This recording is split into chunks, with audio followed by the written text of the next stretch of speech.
Mesdames et messieurs, bonjour. Bienvenue au journal hebdomadaire de l'Agence vietnamienne d'information. Voici les titres qui ont fait la une de l'actualité de la semaine dernière. Le président Nguyễn Xuân Phúc a prononcé un message à l'occasion de l'achèvement avec succès du mandat du Vietnam en tant que membre non permanent du Conseil de sécurité des Nations Unies. Dans ce message, le chef de l'État a souligné la fierté du pays d'avoir rempli ses tâches assignées pour 2020-2021. Il a affirmé que le Vietnam avait participé activement, proposé de nombreuses initiatives et apporté des contributions substantielles aux travaux du Conseil de sécurité. Le Vietnam avait terminé son mandat avec de nombreuses estimations positives et l'aspiration commune de la communauté internationale à un monde de paix durable, sans guerre ni conflit, sans pauvreté et inégalité. Le président a enfin déclaré que le Vietnam est aujourd'hui confiant et prêt à assumer de nombreuses responsabilités internationales pour la paix et le développement durable.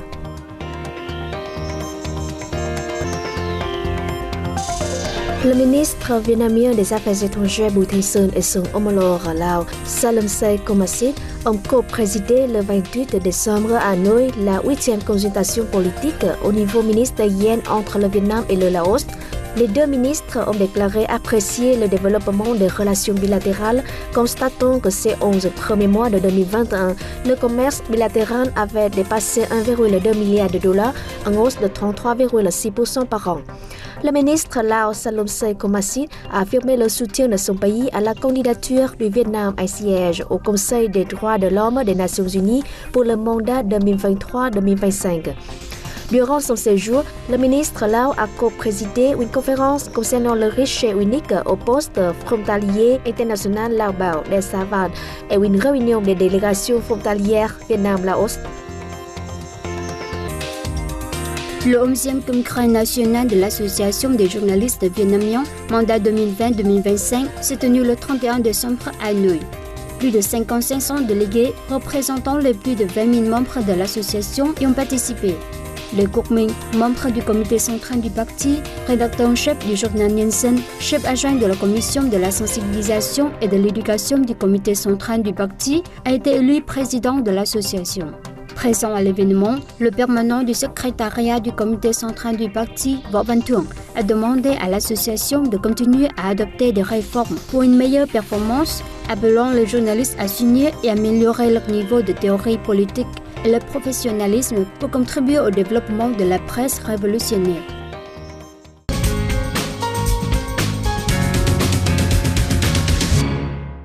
Le Vietnam a attiré du 1er janvier au 20 décembre 2021 plus de 31 milliards de dollars d'investissements directs étrangers, soit une hausse de 9,2% en variation annuelle. Pendant cette période, le pays a délivré la licence d'investissement à plus de 1700 nouveaux projets, cumulant plus de 15 milliards de dollars, soit une hausse de 4,1%. En outre, les investissements additionnels ont atteint plus de 9 milliards de dollars au total, soit une progression de 40,5%. Les apports en capital social et les achats d'actions par les investisseurs étrangers se sont chiffrés à près de 6,9 milliards de dollars, soit une baisse de 7,7%. Les capitaux étrangers ont été versés dans 18 secteurs. Les industries manufacturières sont arrivées en tête avec plus de 18 milliards de dollars, représentant 58,2% du total. Parmi les 106 pays et territoires investissant au Vietnam, Singapour a occupé la première place avec plus de 10,7 milliards de dollars, représentant 34,4% du total, devant la République de Corée et le Japon. La banque HSBC prévoit que l'économie vietnamienne pourrait retrouver son taux de croissance de 7,8% en 2022, principalement grâce à de forts investissements directs étrangers dans le secteur manufacturier et aux accords de libre-échange.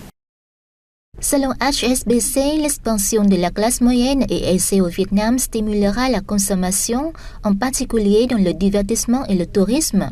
En outre, HSBC a déclaré que les nouvelles infrastructures construites et exploitées continueraient également à dynamiser l'économie, surtout dans les énergies renouvelables, après que le gouvernement vietnamien s'est fixé l'objectif ambitieux lors de la COP26 que d'ici 2045, les énergies renouvelables représenteront 75% du mix énergétique national.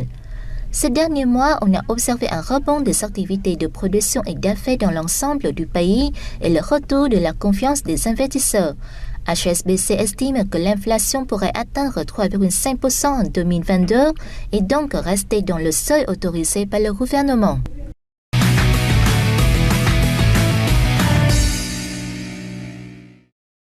Il existe une parole où les valeurs de la culture villageoise et du bouddhisme sont entrelacées, un endroit qui revendique la beauté des paysages et de culture spirituelle. C'est la parole de Tiêu Giao du village de Giang Cao dans la commune de Ba Chang, district de Gia Lâm à Hanoï. Cette ancienne pagode a été construite sur une superficie totale de 8000 mètres carrés. Avant 1945, c'était une cachette pour des documents, des livres et des journaux de cadre révolutionnaires. En plus d'être une pagode révolutionnaire, Tiêu Giao est aussi imprégnée de l'âme d'un village artisanal, Giang Cao. Les villageois produisent des produits artisanaux uniques, un moyen pour eux de préserver les valeurs de leur village artisanal séculaire. La pagode de Tiêu Giao était autrefois un endroit pittoresque. À cause des guerres et des intempéries, la pagode était en ruine. Fin 2010, les villageois l'ont restaurée selon le style architectural des pagodes du Nord.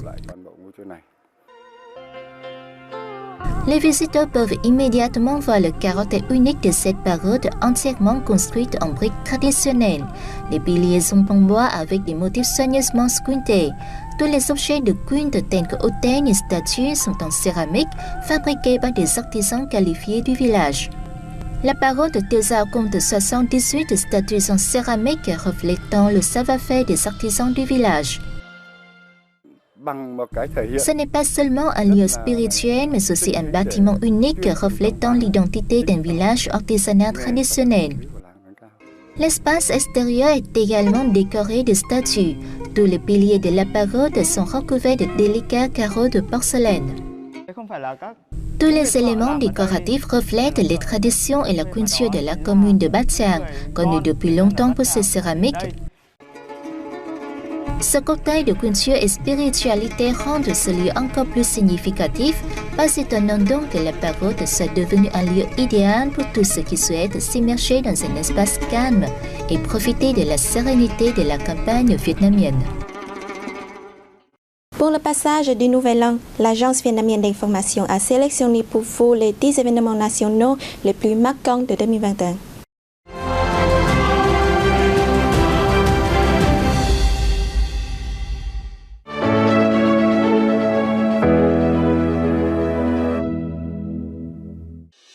Le 13e congrès national du Parti communiste du Vietnam s'est tenu du 25 janvier au 1er février. Il a exprimé la volonté d'édifier un pays prospère et heureux, de promouvoir le grand bloc d'union nationale et d'accélérer le renouveau, l'industrialisation et la modernisation du pays. Il a fixé les objectifs de développement socio-économique d'ici 5 à 10 ans, visant à faire du Vietnam un pays développé à orientation socialiste d'ici 2045.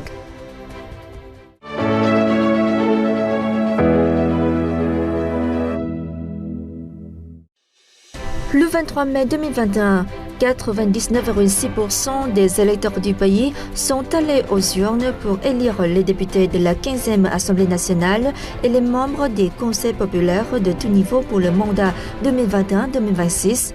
Les élections se sont déroulées de manière démocratique, légale et sécurisée dans le contexte de la lutte contre le Covid-19.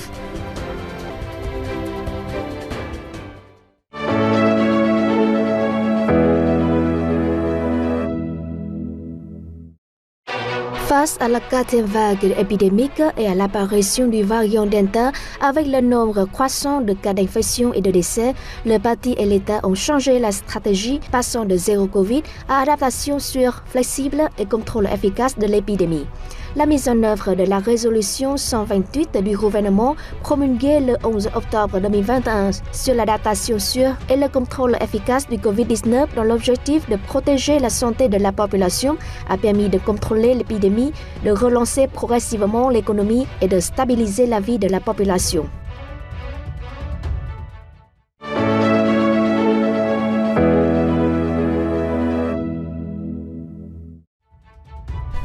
Le parti et l'État ont mobilisé toutes les ressources avec l'objectif d'atteindre dans les meilleurs délais l'immunité communautaire.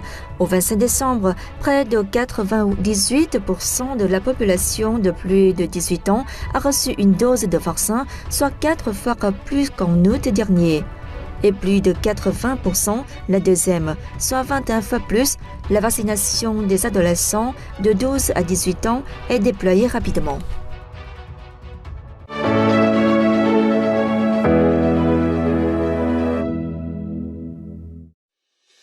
Lors de la première année du 13e mandat du parti, 5 documents importants ont été publiés. Il s'agit de 3 conclusions et de 2 réglementations. Les conclusions concernent le mouvement, étudier et suivre la pensée, la moralité et le style du président Ho Chi Minh, le renforcement de l'édification et du réajustement du parti et du système politique, l'encouragement et la protection des cadres compétents et créatifs. Les réglementations portent sur ce que les membres du parti ne doivent pas faire, la libération de la fonction et la démission des cadres.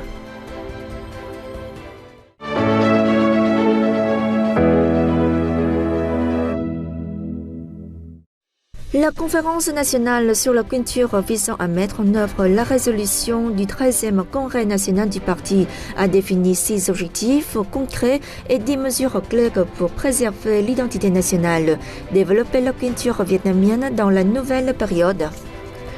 Le 15 décembre, l'art Sue Thai a été inscrit par l'UNESCO sur la liste représentative du patrimoine immatériel de l'humanité. Le 23 novembre, l'UNESCO a décidé de se joindre en 2022 au Vietnam pour célébrer le 250e anniversaire de la naissance et le 200e de la mort de la poétesse Ho Xuân Hương, ainsi que le 200e de la naissance du poète et enseignant Nguyễn Đình Chiểu.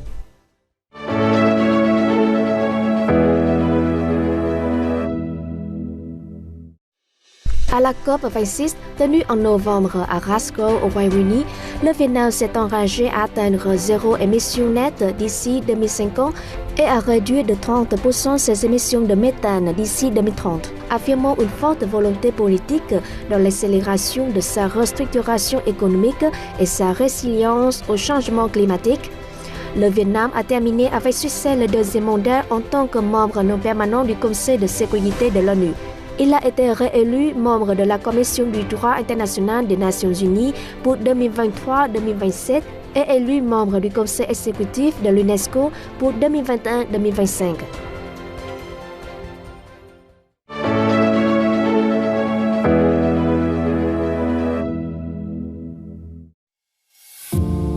Au 3e trimestre, à cause de la crise sanitaire persistante, le PIB a connu une baisse de 6,17% en variation annuelle, la plus importante réduction depuis que le Vietnam dévoile son PIB trimestriel. L'Assemblée nationale et le gouvernement ont pris de fortes décisions pour lever les difficultés, soutenir les habitants et les entreprises. Cela a permis au Vietnam d'atteindre voire de dépasser un certain nombre de ses objectifs économiques importants. Le pays a ainsi affiché un excédent commercial pour la 6e année consécutive. Les investissements directs étrangers ont atteint plus de 29 milliards de dollars. Le secteur agricole a continué d'être un solide pilier de l'économie avec un taux de croissance de 2,8%.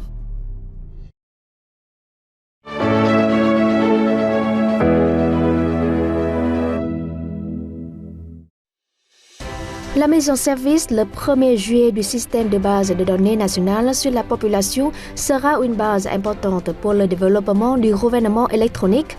Avec l'achèvement de l'objectif de délivrer des cartes d'identité électronique, c'est la première fois que les informations sur les citoyens vietnamiens sont normalisées, numérisées et introduites dans un système au service de la gestion de l'État.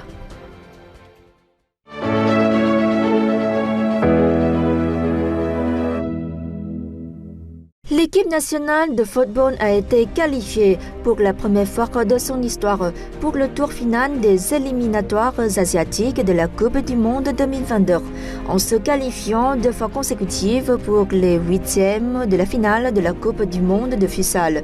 La sélection vietnamienne est entrée dans l'histoire du football asiatique. Le Powerful de Leven Công a remporté une médaille d'argent aux Jeux paralympiques au Japon. Nguyễn Thị Thùy Nhi est devenue la première Vietnamienne à décrocher le titre WBO dans la catégorie porc paille. C'est la fin de cette édition. Merci de l'avoir suivi et bonne année à tous et à toutes.